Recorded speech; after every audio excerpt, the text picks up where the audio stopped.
সবাইকে স্বাগত জানাচ্ছি ২১শে বিজনেসে। সঙ্গে আছি হিরো জুম্মান। টানা তৃতীয় কার্যদিবসের মতো ঊর্ধ্বমুখী প্রবণতা বজায় রয়েছে ঢাকা শেয়ার বাজারে। এর আগে টানা ৫ কার্যদিবস নিম্নমুখী প্রবণতা ছিল। এই সপ্তাহের প্রথম ২ কার্যদিবস আমরা নিম্নমুখী প্রবণতা দেখেছি। ২ কার্যদিবস ঊর্ধ্বমুখী প্রবণতার পর আজও দিনের শুরু থেকে ঊর্ধ্বমুখী প্রবণতা রয়েছে। তবে দিনের শুরুতে ৩৫ পয়েন্টের মতো সূচক বৃদ্ধি পেয়েছিল, এখন যেটি ১৫ পয়েন্ট ঊর্ধ্বমুখী প্রবণতা রয়েছে। তবে আজ লেনদেনের গতি ভালো রয়েছে। আপনারা জানেন কিছুদিন আগে ১,০০০ কোটি টাকার উপরে লেনদেন হয়েছে। আজ এখন পর্যন্ত প্রায় ৭০০ কোটি টাকার কাছাকাছি লেনদেন হয়েছে। সেই হিসেবে বলা যেতে পারে আজও হয়তোবা ১,০০০ কোটি টাকার কাছাকাছি লেনদেন হতে পারে। লেনদেন ভালো হলেও সূচকের ক্ষেত্রে পরিবর্তন খুব একটা বেশি লক্ষ্য করা যাচ্ছে না। আমরা দেখছি ১৫-১৭ পয়েন্ট করে সূচক বৃদ্ধি পাচ্ছে, যেটি খুবই মন্থর গতি বলে বাজার বিশ্লেষকরা বলছেন। সেই সূচকের গতি যদি বেড়ে যায় তাহলে হয়তোবা লেনদেনের গতি বাড়ার পাশাপাশি সামঞ্জস্য আসবে এবং পুঁজিবাজারে কিছুটা আস্থা ফিরে পাবে বলে বাজার বিশ্লেষকরা বলছেন। আজ আপনাদের জন্য উল্লেখযোগ্য কিছু বিষয় তুলে ধরছি। প্রথমে হচ্ছে সম্মিলিতভাবে উদ্যোক্তা পরিচালকদের ৩০% শেয়ার ধারণের ব্যাপারে কিছুটা শিথিলতা এনেছে পুঁজিবাজার নিয়ন্ত্রক সংস্থা Bangladesh securities and exchange commission. এক্ষেত্রে প্রাথমিক যে নিয়ন্ত্রক সংস্থা রয়েছে, নিয়ন্ত্রক সংস্থা যদি কোনো পরিচালনা পর্ষদ পুনর্গঠন করার পর যদি সম্মিলিতভাবে ৩০% শেয়ার না থাকে, সেক্ষেত্রে রাইট এবং বোনাস শেয়ার দিয়ে সেই ৩০% ফিল আপ করার ক্ষেত্রে বাধা ছিল আগে, যেটি এখন তুলে দেওয়া হয়েছে। আপনাদের সামনে আবারও বলছি, এক্ষেত্রে আপনারা যদি দেখেন, এক্ষেত্রে বিএসইসির এই নোটিফিকেশন অনুযায়ী আমরা জানি যে কিছু কোম্পানিকে জরিমানাও করা হয়েছে, যেমন ফরচুন শুজকে এক্ষেত্রে কিছু ব্যক্তিবর্গকে জরিমানা করা হয়েছে নির্ধারিত সময়ে লভ্যাংশ বন্টন না করার কারণে। এক্ষেত্রে আমরা যেটি দেখছি ২ নম্বর পয়েন্টে, প্রাথমিক নিয়ন্ত্রক সংস্থা কর্তৃক কোনো তালিকাভুক্ত কোম্পানির পরিচালনা পর্ষদ পুনর্গঠন করে এবং পুনর্গঠিত পরিচালনা পর্ষদে যদি যৌথভাবে ৩০% শেয়ার ধারণ না থাকে বা নিচে নেমে যায়, সেক্ষেত্রে সেটি মূলধন বৃদ্ধি বা ক্যাপিটাল রেজিং অর্থাৎ রাইট শেয়ার এবং বোনাস শেয়ার এর জন্য যে বাধা ছিল আগে তা আর থাকবে না। এই মর্মে নোটিফিকেশন ইস্যুর সিদ্ধান্ত নিয়েছে বিএসইসি। অর্থাৎ প্রাথমিক নিয়ন্ত্রক সংস্থা কর্তৃক কোনো তালিকাভুক্ত কোম্পানির পরিচালনা পর্ষদ যখন পুনর্গঠন করা হয়, ওই পুনর্গঠিত পরিচালনা পর্ষদে যদি যৌথভাবে ৩০% শেয়ার না থাকে বা নিচে নেমে যায়, সেই ক্ষেত্রে যে বাধ্যবাধকতাটি ছিল রাইট শেয়ার এবং বোনাস শেয়ার ইস্যু করে ৩০% শেয়ার ধারণ করা যাবে না, সেটি আপাতত উঠিয়ে দেওয়া হয়েছে। এই মর্মে বিএসইসি নোটিফিকেশন ইস্যুর সিদ্ধান্ত নিয়েছে। এটি ছিল একটি নিউজ। আরেকটি নিউজ আপনাদেরকে জানিয়ে দিচ্ছি, আমরা ব্যাংকগুলোর প্রথম প্রান্তিকের মুনাফা আমাদের হাতে এসেছে এবং এই প্রথম প্রান্তিকের মুনাফা অনুযায়ী আমরা দেখতে পাচ্ছি বেশ কয়েকটি ব্যাংকের মুনাফা বেড়েছে। এর মধ্যে 10টিরও বেশি ব্যাংকের মুনাফা বেড়েছে গত বছরের তুলনায়। এক্ষেত্রে আমরা বলে দিই, ব্র্যাক ব্যাংক গত বছর মুনাফা ছিল প্রথম প্রান্তিকে ৪০২ কোটি টাকা, এই বছর দাঁড়িয়েছে ৫৭৭ কোটি টাকা। সিটি ব্যাংক ১০৭ কোটি টাকা ছিল গত বছর প্রথম প্রান্তিকে মুনাফা, এবছর দাঁড়িয়েছে ২৭৬ কোটি টাকা। ডাচ বাংলা ব্যাংক ৮৯ কোটি টাকা ছিল গত বছর প্রথম প্রান্তিকের মুনাফা, ২৬১ কোটি টাকা এই বছর মুনাফা হয়েছে। প্রাইম ব্যাংকের ২১৯ কোটি টাকা ছিল প্রথম প্রান্তিকে মুনাফা, এই বছর হয়েছে ২১৮ কোটি টাকা। ইস্টার্ন ব্যাংক লিমিটেড গত বছর ছিল ১৫৫ কোটি টাকা, এই বছর হয়েছে ১৯৯ কোটি টাকা। মাত্র ৫টি ব্যাংকের তথ্য জানিয়ে দিলাম। এক্ষেত্রে কিছু ব্যাংক মুনাফার পরিবর্তে লোকসানও করেছে, সেই ব্যাংকগুলোর নাম বলে দিচ্ছি। যেমন ইসলামী ব্যাংক গত বছর প্রথম প্রান্তিকে মুনাফা করেছিল ২৯ কোটি টাকা, এই বছর প্রথম প্রান্তিকে লোকসান করেছে ২৮৮ কোটি টাকা। এবি ব্যাংক ২৫৫ কোটি টাকা লোকসান করেছিল গত বছর, এবছর ৮২৬ কোটি টাকা লোকসান হয়েছে। আইএফআইসি ব্যাংকের গত বছর ছিল ৫০০ কোটি টাকা লোকসান প্রথম প্রান্তিকে, এবছর হয়েছে ৮৬১ কোটি টাকা লোকসান।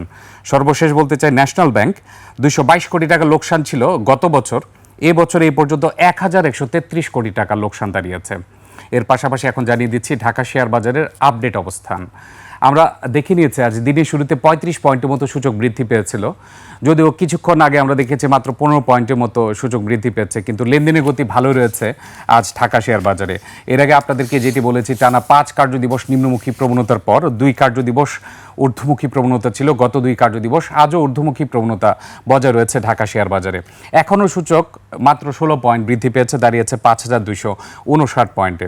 এবং দর্শক, আপনাদেরকে জানিয়ে রাখি, আমরা জানি যে এই সূচকের যে অবস্থানটি ৫ 5,259 পয়েন্ট, অর্থাৎ 5,200 থেকে 300-র মধ্যেই ঘুরপাক খাচ্ছে অনেক কার্যদিবস যাবত। এবং আমরা যদি গত 2 মাসের চিত্র দেখি সেক্ষেত্রে দেখা যাবে যে সূচক 5,200 থেকে 300-র মধ্যে ঘুরপাক খাচ্ছে।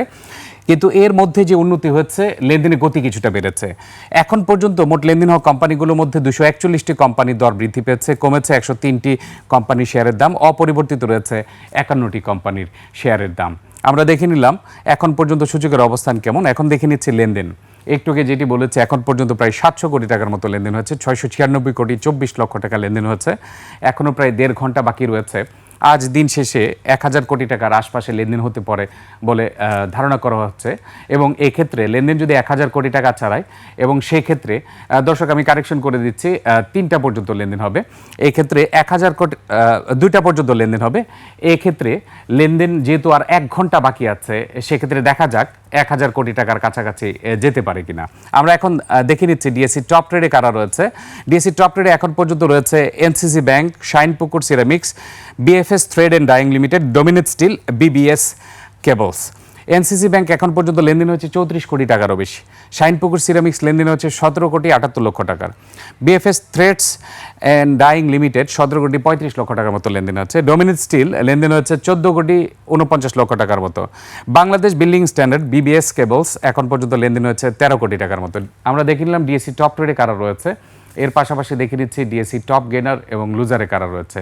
এরপর যদি আমরা সময় পাই, আজকে প্রথম প্রান্তিকে ব্যাংকগুলো মুনাফার চিত্রও আপনাদের সামনে আবার তুলে ধরবো। ডিএসসি টপ গেনে যারা রয়েছে, এর মধ্যে প্রথম রয়েছে সোনার বাংলা ইন্স্যুরেন্স, 9.98% বৃদ্ধি পেয়েছে। Investment corporation of Bangladesh, ICB, 9.95% বৃদ্ধি পেয়েছে। এমএল ডাইং 9.89% বৃদ্ধি পেয়েছে।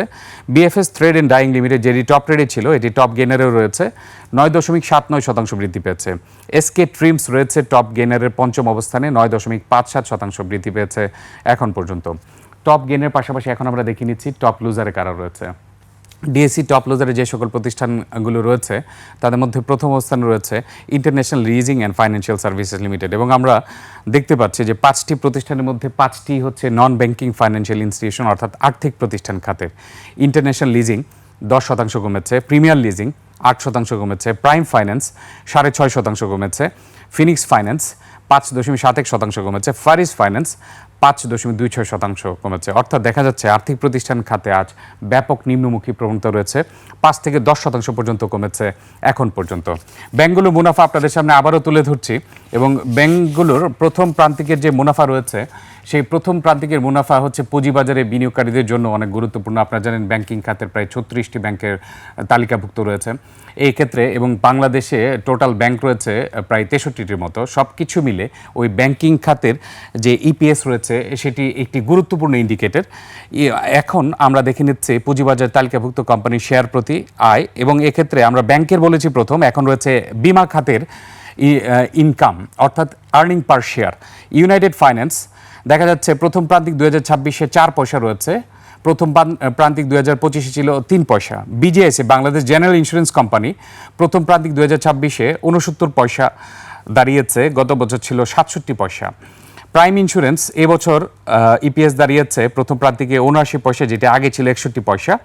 এছাড়া ইস্টার্ন ইন্স্যুরেন্স এবছর দাঁড়িয়েছে 74 পয়সা, যেটি আগে ছিল 63 পয়সা। ইস্টার্ন ব্যাংক 1 টাকা 24 পয়সা ইপিএস দাঁড়িয়েছে প্রথম প্রান্তিকে, যেটি ছিল আগে 97 পয়সা, অর্থাৎ প্রায় 1 টাকার কাছাকাছি। আমরা এই 5টি দেখে নিলাম, এই 5টির প্রত্যেকটির ইপিএস বেড়েছে। এখন আমরা দেখে নিচ্ছি পূবালী ব্যাংক, প্রথম প্রান্তিকে ইপিএস দাঁড়িয়েছে 1 টাকা 72 পয়সা, 2025 সালে ছিল 1 টাকা 42 পয়সা। পূবালী ব্যাংকের ইপিএসও বেড়েছে। রূপালী ইন্স্যুরেন্স 33 পয়সা ইপিএস দাঁড়িয়েছে, যেটি আগে ছিল 40 পয়সা, অর্থাৎ ইপিএস কিছুটা কমেছে। ঢাকা ইন্স্যুরেন্স 1 টাকা 72 পয়সা ইপিএস দাঁড়িয়েছে, যেটি এর আগের বছর ছিল 2 টাকা 41 পয়সা, প্রথম প্রান্তিকে ইপিএস কমেছে এক্ষেত্রেও। বিএটি বাংলাদেশ, এটি এখন পর্যন্ত ইপিএস দাঁড়িয়েছে 3 টাকা 88 পয়সা, যেটি গত বছর ছিল 5 টাকা 89 পয়সা, অর্থাৎ বিএটি বাংলাদেশেরও ইপিএস কমেছে। আমরা দেখে নিলাম কিছু গুরুত্বপূর্ণ কোম্পানির ইপিএস, যে ক্ষেত্রে ব্যাংক রয়েছে, আর্থিক প্রতিষ্ঠান রয়েছে, বিমা রয়েছে, এছাড়া অন্যান্য খাতও রয়েছে।